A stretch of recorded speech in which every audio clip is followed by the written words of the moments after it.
Hello guys, कैसे हैं आप सभी लोग। आशा करता हूं कि आप बहुत ठीक होंगे और ज़िंदगी में बहुत अच्छा कर रहे होंगे। आज का जो हमारा टॉपिक रहने वाला है दैट वुड बी सिटीजनशिप। और इसके बारे में हमें बस ये चीज़ें समझनी है कि 5 to 11 आर्टिकल्स में क्या क्या लिखा गया है। और ये बहुत छोटा टॉपिक है, चलिए इसको आज ही ख़त्म कर देंगे। सिटीजनशिप क्या है, पार्ट 2 के अंडर आती है। और आर्टिकल 5 to 11 ये देखिए, आर्टिकल 5 to 11 पार्ट सेकंड, ये ध्यान रखना है। सिटीजनशिप है क्या। फर्स्ट ऑफ ऑल सिटीजन्स क्या हैं और इंडिया की क्या क्या चीज़ें मानता है। सिटीजन्स और एलियन दो चीज़ होती हैं जो इंडिया मानता है। चलिए देखते हैं। फर्स्ट है सिटीजन्स जो एंजॉय करते हैं सिविल एंड पॉलिटिकल राइट्स। ठीक है, इनको सारी चीज़ें मिलती है। सिटीजन, अगर आप इंडिया के सिटीज़न हो, मान लीजिए इंडिया का सिटीज़न है एक बंदा, तो इसके पास वो सारे लॉज है जो कॉन्स्टिट्यूशन में लिखे हैं, वो सब इसको मिलेंगे, पर्क्स उसको मिलेंगे।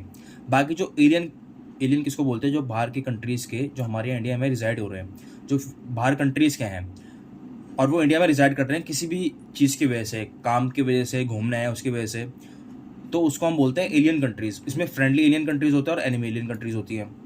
फ्रेंडली क्या, जिनके साथ हमारे रिलेशनशिप अच्छे हैं, सिंपल। और एनिमी क्या, जिनके साथ हमारे रिलेशनशिप अच्छे नहीं हैं। वही चीज़ है। ऐसे कौन से आर्टिकल्स हैं जो सिटीजन्स को मिलते हैं, मतलब हमें मिलते हैं, बाकी और किसी को नहीं मिलते। वो क्या है, आर्टिकल 15, 16, 19, 29 एंड 30। ये बहुत एग्जाम्स में आ चुका है, ये ध्यान रखना है आपको। 15, 16, 19, 29, 30, यही केवल ऐसे आर्टिकल्स हैं जो हमें बस सिटीजन्स को मिलते हैं, बाहर के लोगों को नहीं मिलते। Prohibition of discrimination, article 16 equality of opportunity in public employment, ये देखिए। Article 19 protection of certain rights regarding freedom of speech, ये देखिए। 29 protection of interest of minorities. 30 right of minorities to establish administer education. ये तो आप अभी ऐसे ही याद कर लीजिए उनको, क्योंकि ये हम आगे वाले टॉपिक में इसको बहुत डीपली डिस्कस करेंगे। तो ये कुछ आर्टिकल्स हैं जो हमें मिलते हैं, जो एलियन कंट्रीज़ को नहीं मिलते हैं। तो इसका मतलब क्या है कि इनको कोई भी कुछ भी चीज़ नहीं मिलती, ऐसा नहीं है। जो इन सबसे हट के जो भी आर्टिकल्स हैं ना, जैसे 14 हो गया, 17 हो गया, 20 हो गया, ये सब इनको मिलते हैं। तो हमको वो चीज़ याद रखनी है जो नेगेटिव चीज़ है, मतलब कि जो चीज़ इनके पास नहीं है ना, हम बस वो याद रखनी है, क्योंकि जो इनको मिलती है वो तो सब आई जाएगी इसके अंदर। तो क्या नहीं मिलती इनको, 15, 16, 19, 29, 30, ये बस हमें मिलता है। चलिए शुरू करते हैं। गाइस, जब हमारी आज़ादी मिली, हमें फ्रीडम मिला, उसके बाद कॉन्स्टिट्यूशन बना, तो उसके अंडर में ये भी तो देखना कि कौन सिटीज़न है और कौन नहीं है। वो कैसे डिसाइड होगा। वो ऐसे डिसाइड होगा कि जो भी 26 जनवरी 1950 ये कमेंसमेंट ऑफ कॉन्स्टिट्यूशन की डेट है, जिस दिन पूरी तरह कॉन्स्टिट्यूशन लागू हो गया था, इससे पहले या इस दिन, मेरे वर्ड्स पे ध्यान देना, इस दिन या इससे पहले कि सिटीजनशिप किसी को लेनी है तो कॉन्स्टिट्यूशन में रिटर्न है, वो कॉन्स्टिट्यूशन में रिटर्न है, वो कॉन्स्टिट्यूशन में रिटर्न है। और इसके बाद जो भी आपको अगर सिटीजनशिप इंडिया की लेनी है, वो सिटीजनशिप एक्ट 1955, मतलब कि पार्लियामेंट के पास वो पावर्स हैं। बस पार्लियामेंट ही आपकी सिटीजनशिप को के ऊपर लॉज बना सकता है। ठीक है, आइए इसके बाद समझते हैं। एक और चीज़ है, वो पता नहीं है, मेरे को बतानी चाहिए कि नहीं, चलिए मैं बता देता हूँ आपको। एक चीज़ होती है जस सॉलिस, एंड एक चीज़ होती है जस सैंग्विस, सैंग लिख देता हूँ यहाँ पे। क्या ये दोनों सिटीजनशिप के टाइप्स हैं। तो जस्ट सॉलिस में क्या होता है, जो इंडिया फॉलो करता है कि आपके बर्थ पे आपको सिटीजनशिप देगा। आप किसी भी कैस्ट के हैं, किसी भी रिलीजन के हैं, किसी भी एथनिसिटी के हैं, अगर आप इंडिया में पैदा हो गए तो जस्ट सॉलिस उसको बोला जाता है कि आप इंडिया में पैदा हो गए तो आपको इंडिया की सिटीजनशिप मिल गई। Whereas if you talk about jus sanguinis, यहाँ पे क्या है कि आपकी ना बर्थ को छोड़ के और भी चीज़ें देखी जाती हैं कि आपकी क्या एथनिसिटी है, फर्स्ट आपकी ये कास्ट है, आपका क्या रिलीजन है। ये दो टाइप के एक डिस्टिंक्शन होती है जो मैंने आपको बता दी। ठीक है, तो चलिए आप शुरू करते हैं। First, article 5, citizenship at commencement of constitution 1950। Basically जिस दिन हमारा कॉन्स्टिट्यूशन अप्लाई हुआ ढंग से 1950 में, उस दिन अगर आपको चाहिए सिटीजनशिप इंडिया की, तो आपको क्या करना पड़ेगा। First of all, domicile in India. Domicile in India का क्या मतलब है कि यहाँ पे आपका घर है। ठीक है, डोमिसाइल इन इंडिया, ये तो आपका होना ही चाहिए फर्स्ट। इसके साथ तीनों में से एक चीज़ होनी चाहिए। ठीक है, या तो आप यहाँ बॉर्न हुए हों, ये हो सकता है, या तो आपके पेरेंट्स बॉर्न हुए हों। ठीक है, ये हो सकता है, या तो कमेंसमेंट से 5 साल पहले, 50 में कमेंस हुआ तो 5 साल तक पहले तक आप यहाँ रेजिडेंट होने चाहिए। इन तीनों में से अगर आप कोई भी एक चीज़ फॉलो करते हैं तो आपको नागरिकता मिल जाएगी। क्या है, डोमिसाइल, ये होना ही चाहिए, और इन तीनों में से एक चीज़ फॉलो करनी चाहिए। बस आर्टिकल 5 में यही है। तो सो आर्टिकल 6 में क्या कहना चाह रहा है? आर्टिकल 6 उनको सिटीजनशिप देता है जो पाकिस्तान से माइग्रेट होके इंडिया आए, जो पाकिस्तान से माइग्रेट होके इंडिया आए। उसमें क्या है, उसमें आपको कैसे, मतलब क्या क्या उसमें चीज़ें दे रखी हैं। उसमें ये है, या तो आप, या तो आपके पेरेंट्स, या तो आपके ग्रैंड पेरेंट्स इंडिया में उनका जन्म होना चाहिए, बॉर्न होना चाहिए, तो जाके उनको सिटीजनशिप मिलेगी। बाकी जो नीचे का है ना, इसको आप छोड़ दीजिए, ये बड़ा मतलब अलग है, कॉन्ट्रडिक्शन है इनमें, तो इसको छोड़ दीजिए। बस हमको ये समझना है कि 6 क्या है, क्या बोलता है, सिटीजनशिप का पार्ट है किन के लिए, जो माइग्रेट हुए हैं पाकिस्तान से इंडिया की तरफ। ठीक है, 7 पढ़ते हैं, आ जाइए। अब इसमें क्या है, इसमें उनको सिटीजनशिप मिलेगी जो पाकिस्तान गए, फिर पाकिस्तान से फिर इंडिया आए। क्या बोला मैंने?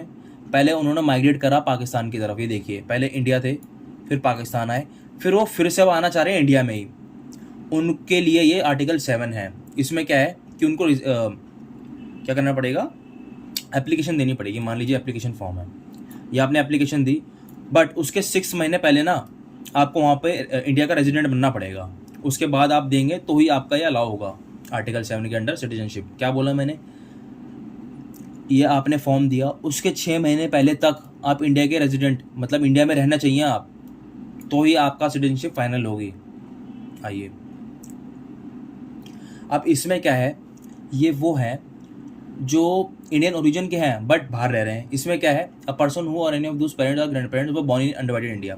बेसिकली इसमें क्या कहना चाह रहा है, या तो पर्सन, या तो उसके पेरेंट्स, या उसके ग्रैंड पेरेंट्स, अगर वो इंडिया में उनका जन्म हुआ है तो आपको नागरिकता मिल जाएगी, इंडियन सिटीजनशिप मिल जाएगी। देखिए इसमें भी यही लिखा हुआ है, ये देखिए। अब अनडिवाइडेड इंडिया क्या है, अनडिवाइडेड इंडिया पे इस पर ध्यान देना। ऊपर भी मैंने, सॉरी मैं भूल गया बताना, जब हमारा पार्ट बांग्लादेश भी था और जब हमारा पार्ट पाकिस्तान भी था, जब ये तीनों थे ना, तब आपको बॉर्न होना है उस डेट पे, तो जाके आपको यहाँ की नागरिकता मिल जाएगी इंडिया की। आर्टिकल 8 में बस यही दे रखा है और कुछ नहीं है इसमें समझने के लिए। आइए आर्टिकल 9 देखते हैं। Person voluntarily acquire citizenship of foreign states not to be citizen. यहाँ पे क्या बोला गया है, यहाँ पे जो जैसे कनाडा में आप देखेंगे वहाँ पे ड्यूअल सिटीजनशिप अलाउ है, ड्यूअल सिटीजनशिप अलाउ है। आर्टिकल 9 इसको खारिज करता है, कैंसिल करता है, कि ये बताता है कि आर्टिकल 9 के अंडर ये गिवन है कि हमारी सिंगल सिटीजनशिप है। अगर आप इस देश के नागरिक हो और अगर आपने कनाडा की सिटीजनशिप ले ली तो आपको ये वाली सिटीजनशिप कैंसिल करनी पड़ेगी, ऑटोमेटिकली कैंसिल हो जाएगी आपकी। आर्टिकल 9 में बस यही गिवन है और कुछ नहीं गिवन उसमें। देखिए, if a person voluntarily acquire citizenship of any foreign country they cease to be a citizen of India. Cease to be a citizen of India मतलब वो इंडिया के सिटीजन नहीं रहेंगे।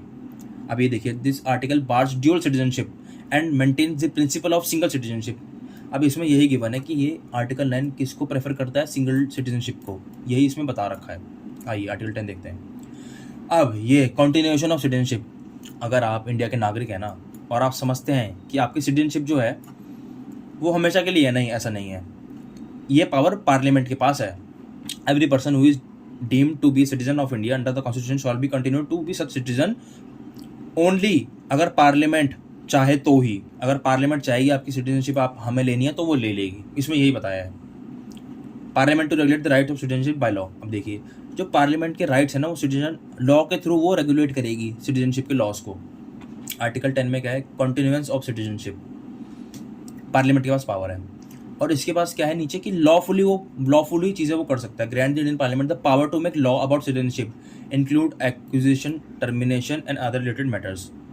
This article enable parliament to enact citizenship act 1955। अब 1955 के through ही हमें हमें citizenship मिलती है। तो अब जो हमें चीज़ समझनी है वो रहेगी, acquisition of Indian citizenship is govern primarily bye citizenship act 1955। इसके अंडर ही क्या चीज़ें हैं, 5 चीज़ें हैं जिसके थ्रू आपको सिटीजनशिप मिलती है 1950 के बाद, जो कॉन्स्टिट्यूशन में गिवन नहीं है। ठीक है, इसका यही कहना है और इसका यही मतलब है। फर्स्ट क्या है, बाय बर्थ। आपको इसको डिटेल में करने की जरूरत नहीं है। 5 चीज़ें होती हैं, by birth, bye decent, bye registration, bye naturalisation, bye incorporation of territory. जो मैं आपको समझाऊंगा, जहाँ समझाने की जरूरत होगी मैं समझा दूंगा। सो बाय बर्थ, अगर आपका जन्म यहाँ इंडिया में हुआ तो आपको सिटीजनशिप मिल जाएगी। बाय डिसेंट का मतलब क्या हुआ, या तो आपको पेरेंट्स बॉर्न हो या ग्रैंड पेरेंट्स बॉर्न हो, इसमें यही गिवन है डिसेंट में। और बाय रजिस्ट्रेशन मतलब क्या है कि आपको रजिस्टर करना पड़ेगा। मान लीजिए आपको इंडियन की सिटीजनशिप चाहिए, तो उसमें एक रजिस्ट्रेशन का फॉर्म आएगा, वो फिल करना पड़ेगा। उसमें जो भी आपके क्लॉज गिवन होंगे आपको फिल करने पड़ेंगे। उसके बाद आपको सिटीजनशिप मिल जाएगी। ये बदलते रहते हैं, ये पार्लियामेंट का पावर होती है। अब जो हमें समझना है ना वो नेशनलाइजेशन है। नेशनलाइजेशन में कैसे मिलेगी आपको, देखिए इसको मैं कैसे समझाता हूँ। ये मतलब काफ़ी वैसा है, कॉम्प्लेक्स है, बट बहुत इजीली मैं समझा दूंगा आपको ये। अब मान के चलिए एक इंसान है, ये रहा, इसको सिटीजनशिप चाहिए बाय नेचुरलाइजेशन। नेचुरलाइजेशन में क्या होता है मैं बताता हूँ आपको। सो 1+14 में से 11 साल, इसका क्या मतलब है? देखिए ये बंदा, इसको सिटीजनशिप चाहिए। मान लीजिए 1 साल से रह रहा है इंडिया में, ये रही 1 साल, और ये 14 साल का टाइम पीरियड है पीछे। तो 1 साल तो इसको रहना ही है, 1 साल इसको इंडिया में रहना ही रहना पड़ेगा। और ये 14 साल है ना, 14 साल में से इसको 11 साल काटने पड़ेंगे पहले के 11 साल। 1 साल तो इसको रहना है रेगुलर, और 14 में से 11 साल, भले ये 2 साल बाहर रहो, 3 साल बाहर रहो, पर 1 साल इसको रहना है। फिर पीछे देखेंगे 14 साल, 14 साल की हिस्ट्री में देखेंगे 11 साल। अगर ये 11 साल तक यहाँ रहा है तो इसको नेचुरलाइजेशन में सिटीजनशिप मिल जाएगी। और कॉन्स्टिट्यूशनल अमेंडमेंट बिल जो अभी नया आया था, जिसमें बहुत बवाल कटा था, उसमें क्या करा, नेचुरलाइजेशन में उनको थोड़ा सा 5 साल का बेनिफिट दे दिया है। 5 साल का बेनिफिट दे दिया है। 14 साल नहीं देखेंगे, 11 साल नहीं देखेंगे, 5 साल देखेंगे, बस ये है नेशनलाइजेशन में। और फिफ्थ है इनकॉर्पोरेशन ऑफ टेरिटरी। मतलब अगर कोई भी कंट्री है, मान लीजिए उसको हमने एक्वायर कर लिया, स्टेट को एक्वायर कर लिया, तो उनको भी तो हमें सिटीजनशिप देनी पड़ेगी। तो उसी के थ्रू में मिलती है incorporation of territory. Person who become citizen of India due to incorporation of new territories. ये देखिए, जैसे सिक्किम को मिलती है 1975 में। इसके बस यही कहना था, ये मतलब था इसका 1955 सिटीजनशिप अमेंडमेंट एक्ट के अंदर ये सब गिवन है। अगर बंदे को छोड़नी है, चल मिलने की तो मिल गई, अगर आप बंदे को छोड़नी है तो वो क्या करेगा? देखिए उसके ये है रिनंसिएशन, मतलब वॉलंटरीली आपने गिव अप कर दिया, खुद ही आपको मन नहीं करा यार मेरे को नहीं रहना यहाँ पे, मैं निकल रहा हूँ यहाँ से, खुद ही आपने छोड़ दी। टर्मिनेशन, अब टर्मिनेशन में क्या होगा, if you voluntary acquire citizenship of another country.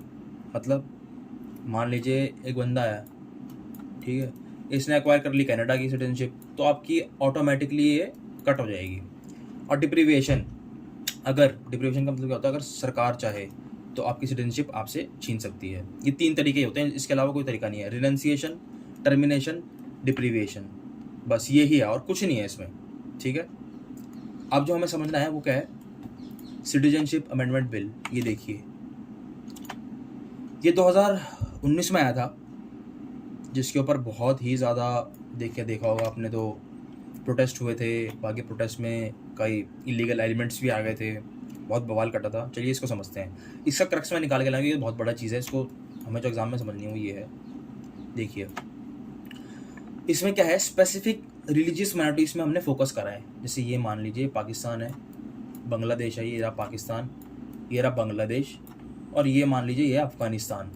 ऐसे मैं इसको वो कर देता हूँ। तो इसमें क्या बोला गया है कि यहाँ पे जो भी माइनॉरिटीज़ हैं, इन 3 कंट्रीज़ में जो भी माइनॉरिटीज़ हैं, वो माइनॉरिटीज़ कौन है, हिंदू, सिख, बुद्ध, जैन, पारसी, क्रिश्चियन, इतनी सारे माइनॉरिटीज़ ये जो भी है ना, अफ़गानिस्तान, बांग्लादेश, पाकिस्तान छोड़ के इंडियन सिटीजनशिप ले सकती है। 2014 से पहले जो आ चुका है उनको सिटीजनशिप मिल जाएगी। और इसमें क्या था, क्यों बल कटा कि इन्होंने बोला कि इसमें हम मुस्लिम्स को इंक्लूड नहीं करेंगे, मुस्लिम्स को इंक्लूड नहीं करेंगे, क्योंकि वो उन्होंने तो पहले अपना बना लिया ना नेशन, जो 2 नेशन थ्योरी थी उसमें पाकिस्तान बन गया, क्योंकि वहाँ पे मुस्लिम पॉपुलेशन ज़्यादा थी। तो अब ये बोल रहे हैं कि हमें क्यों नहीं इंक्लूड करा, तो आपने नेशन बनाया है क्यों? चलिए तो डिबेट अलग हो गई, ठीक है। अब इसमें क्या है, जो मैंने आपको नेशनलाइजेशन का बताया ना, देखिए नेशनलाइजेशन रिक्वायरमेंट्स क्या था, फिर से इसको समझ लेते हैं। 1+14 में से 11 साल, उसमें हमने क्या करा है कि 11 साल छोड़ के 5 साल कर दिया है बस। देखिए समझते हैं, ये कोई भी मान लीजिए अफ़गानी आया इंडिया में, ये रहा अफ़गानी, ठीक है, ये लास्ट में बहुत है, बहुत मिल जाएंगे आपको। सो 1 साल तो इसको रहना है, 1 साल तक इसको इंडिया में रहना है, प्लस इसकी हिस्ट्री देखी जाएगी पिछले 14 साल की, कि 14 साल में इंडिया में रह नहीं रहा। तो बस उसमें क्या करा है कि 5 साल हमने इनको रिलैक्सेशन दे दिया है, 14 में से बस 5 साल देखेंगे हम, 11 साल नहीं देखेंगे, बस यही है इसका, और कुछ नहीं है इसमें, इस एक्ट में बस यही था बस, ठीक है। सो गाइस यही आज का वीडियो था। अगर आपको अच्छा लगा हो तो प्लीज़ इसको लाइक शेयर कर देना। ये कंटेंट मुझे पता है ये अच्छा कंटेंट है, आपकी रिवीजन भी इससे हो जाएगी, और अगर आपने नहीं देखा तो आप पहली बार में भी देखेंगे तो आपको भी अच्छा लगेगा। Thank you so much.